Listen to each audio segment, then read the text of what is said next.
So but you guys been going back for a while. Let's see. I think I'm guessing Sam has something you want to add, and if then Alan, what's going on? Yeah, no, hey, that was good, Conflict. Thanks for sharing that stuff. That's awesome. Yeah, I don't think that atheism is a rational position at all. I don't think it's justified in any way. I think the Bible's clear that it says, that God's invisible attributes are clearly seen, and even the heavens declare the glory of God, but the people suppress the truth with their unrighteousness, and that's why they come to Christian channels, and they try to make a defense for their atheism. But if someone were to try... Yeah, well, hold on for a second. If someone were to do that same, run that same line of logic against like Santa Claus or the Tooth Fairy or something like that, we'd look at you guys like you are crazy. So in that same way, when you say that God doesn't exist in the same way that the Tooth Fairy or Santa Claus doesn't exist, yet you come here to give a defense for your position, it's cognitive dissonance. I don't even know where to start with that. So, Leo, you want to go here? Do you want to? Oh no, I wasn't listening to anything that he said. You know what? Yeah. So it's fine living. Just you stick to that. I'm not even gonna bother. Yeah. Well, I mean that's my thing. Is like when I make a claim like that, I make a bold claim. I would think that, all the atheists in the room, especially PineCreek, when he likes to ask a lot of questions, but he's pretty much a troll because when I ask him questions or anyone asks him questions, he just takes off running like you guys saw tonight. I know he's still in the chat. But Leo said, I agree with Leo that axioms should be justified, and the biblical axiom is justified in that it is self-attesting all throughout history. But what about atheism? How is that justified in any way? Where's the starting point for that? Axioms generally cannot be justified, at least utilizing the system that which those axioms form. Yeah, well, if you don't believe me, I just refer you to Gödel's and completeness theorems. Yeah. So there you go. Thank you. So atheism isn't justified. Your starting point isn't justified. Your axiom's not justified. Did you have a question? What axiom am I starting from? Hey, PineCreek, Sir Sam, if you have a question. Justify it. Okay. Justify your atheism. Yeah, PineCreek is here. Okay. Good. I'm hoping so. Okay, Did you have a question for me? Gentlemen. I do. Silence, gentlemen. Okay, we're going to put forth some rules so we can actually have this not turn into a complete... It's a rarity for me to actually be stopping dumpster fires on my own channel. So let's just be calm for a moment. Did I just join at the same time PineCreek did? But it's cool. John, yes, that's fitting for you, Rob. Okay, Rob. So hang on. So here's what we're gonna do. So I know. Well, I get along more with PineCreek than you, Sam. I know you do. Okay, so in the sense that he appreciates my arguments. I know you do, Rob. We all know you do. Gentlemen. Everybody be silent. I will tell you when the floor is open again. Okay? All right. So I know that Redefine and PineCreek have a little back and forth. What we're going to do is each one will have 60 seconds to ask question, and you can say yield, and then the other person do not respond until I reset the clock, and then you'll have 60 seconds to respond. And neither side will interrupt. And this will not turn into answering questions with questions. Either you respond to the person or don't even engage. Okay? All right. So who wants to go first? Oh, I'd like to go first. Okay, so let me get the clock going. And all right, on first word.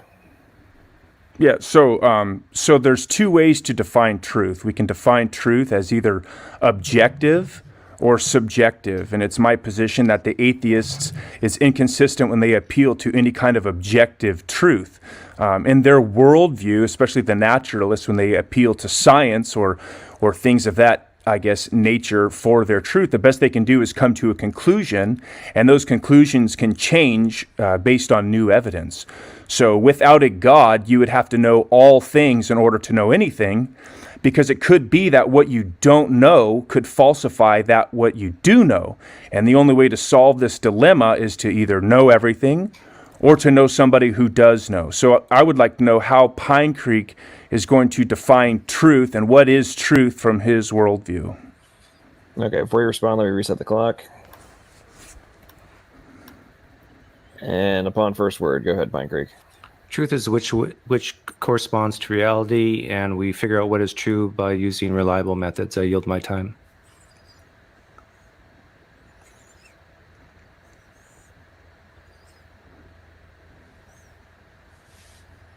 What did he say? I'll address what he said. Okay, whenever you respond, redefine. Yeah, so appealing to reality is a throwaway statement. Reality ultimately cannot be known. If PineCreek thinks he could know reality, I would like to know how much reality he has in fact observed. Because again, appealing to reality, you would have to know all reality to gain truth from reality, because it could be, again, that part of reality that you have not observed can falsify that part of reality that you have observed. So unless we're defining truth as something that is arbitrary and subjective, that's not truth, PineCreek. So go ahead and try again. I did not hear a question. I yield my time. Yeah, I asked you to define truth. Truth is those things that reflect reality that we figure out through reliable methods. I yield my time.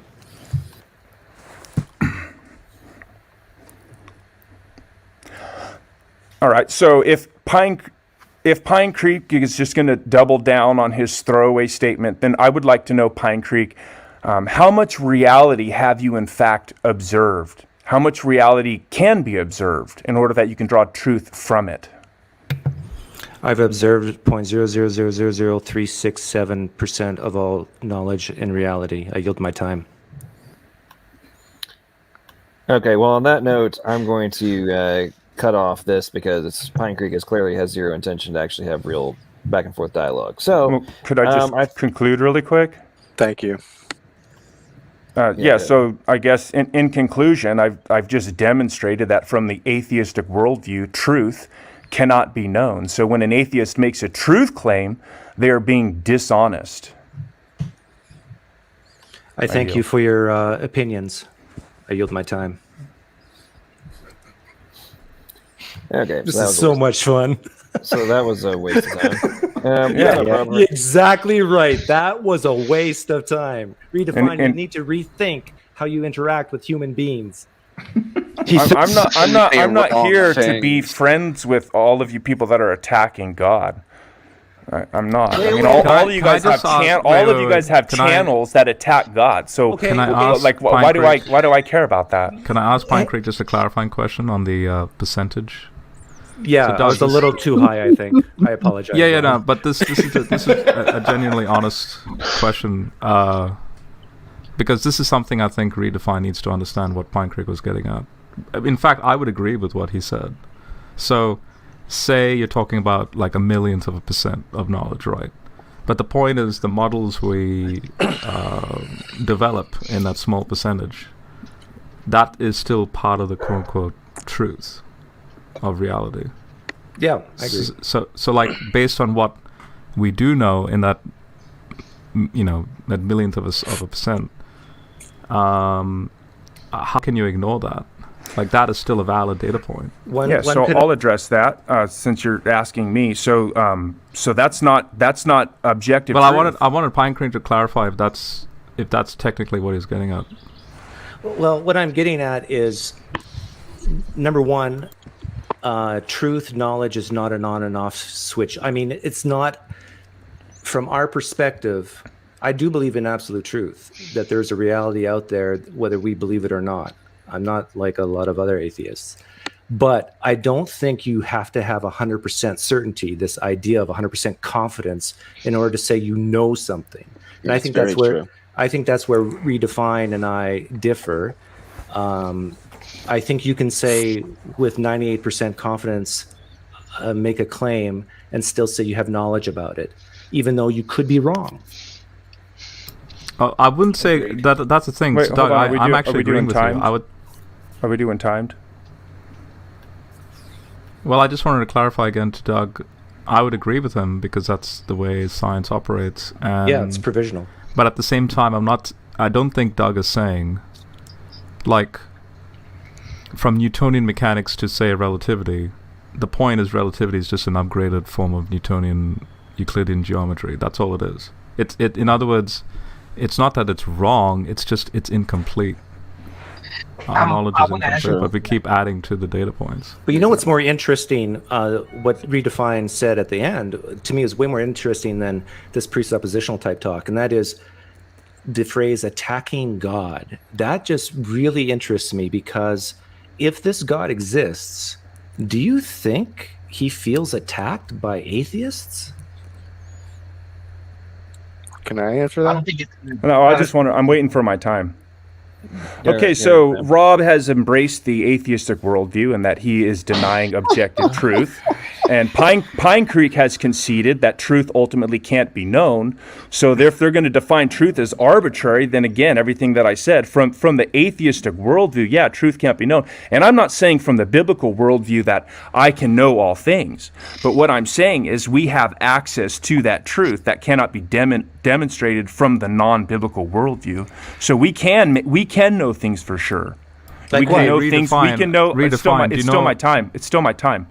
When the Bible says something, that is when God says something through the Bible, that is something that is objectively true, and we can base our worldview on that. Now, PineCreek's answer, of course, he's going to answer that truth is going to be arbitrary, because he doesn't. You guys already saw it. He can't answer for truth. He can't answer for it. He has no source of truth.